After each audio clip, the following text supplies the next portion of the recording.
Robbie Mustoe, Tim Howard here in the studio. Robbie, which is the bigger story? United losing that, Liverpool winning it? Liverpool winning it, for me. Yeah, I think when you look back at the new manager coming in, I think he's made 3 big calls.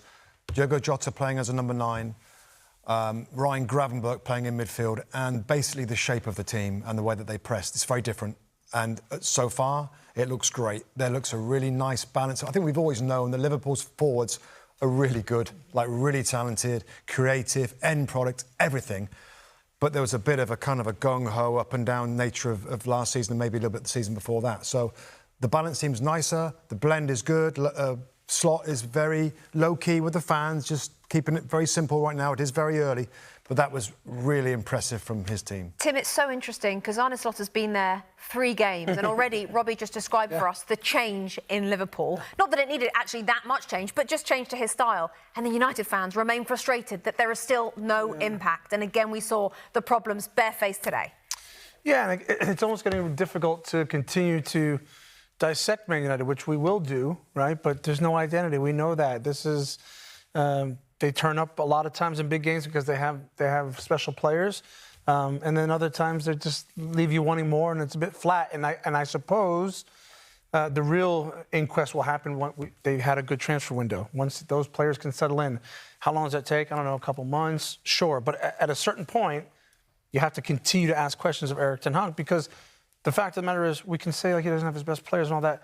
That has nothing to do with identity, because when we look across Postecoglou at Tottenham, when he has injuries, his team still looks a certain way, whether you agree with that or not.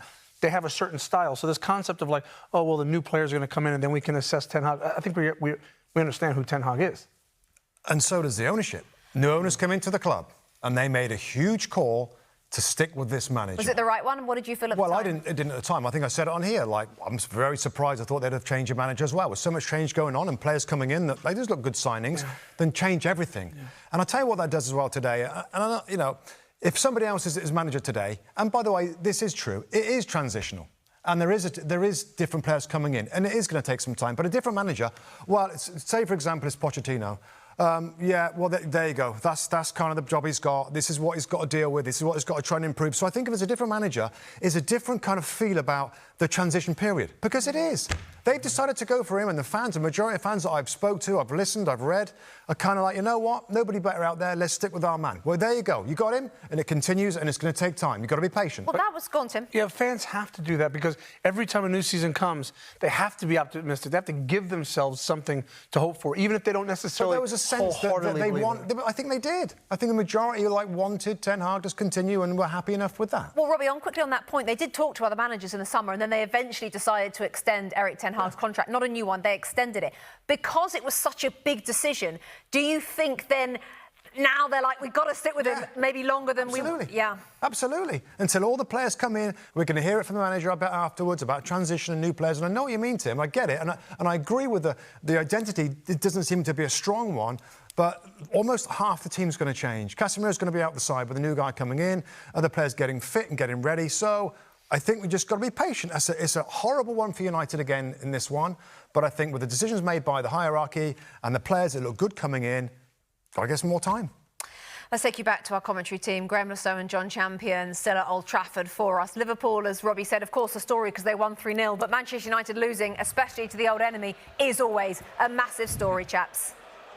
It is, and it's interesting really to contrast what Tim and Robbie were saying there and their colder views from the sanctuary of a studio 3,000 miles away, and frankly the mutinous air that we experienced once the third goal had gone in here from the Manchester United fans. Yeah, absolutely, and you expect that. They're really patient, I think, over the last few years, the Manchester United fans, but it's such a complicated puzzle that you're trying to build when you're working with, I mentioned it before, the history of the club, the expectation, the identity, this period of change that they don't seem to have been proactive. So they're trying to deal with so many different things at once, plus then weekly results that come out, which today is a disaster, the way they've played. So I think I mentioned it in commentary about Agate being such an important player for this team, because he's the component that seems to be missing every week. A player that's physical in midfield, and then if Ten Hag can't get a tune and results out of the team with him in there, then I think he's under massive pressure immediately. But you've got to also look at who's available, who wants to come, which serious manager would come to Manchester United at the moment, or would they want them to try and get some of these problems solved before they come in and then build something that's positive? That's the challenge. All right, take a breath, just calm down, put on your happy face and briefly talk to us about Liverpool. Oh, Liverpool, what you made of them today. I mean, absolutely fantastic. You know, Manchester City yesterday were as good as I've seen them for a long time in terms of their quality. Liverpool today, really exceptional. I was particularly impressed with Szoboszlai, as I've said before, but as the guys were mentioning and we spoke about in commentary, the shape of the team, the balance, the balance between taking risks and preparing to sort of cover yourselves defensively. They got that right in the main. They're an exciting team, and hopefully they can be a real competitor for Manchester City this season. Absolutely. They hope to be a genuinely central component to this year's title race rather than fading late on. And the early signs are good. I mean, they've scored as many goals as Erling Haaland, and that Rebecca, seems to be the benchmark by which we're measuring everyone and everything this season at the moment. Oh, absolutely. That goes to the heart of the fans, that's for certain. Hi there, I'm Rebecca Lowe, studio host of NBC's coverage of the Premier League. Don't forget to hit subscribe to watch more videos all season long. And if you want even more Premier League content, from original series to live matches, head over to Peacock.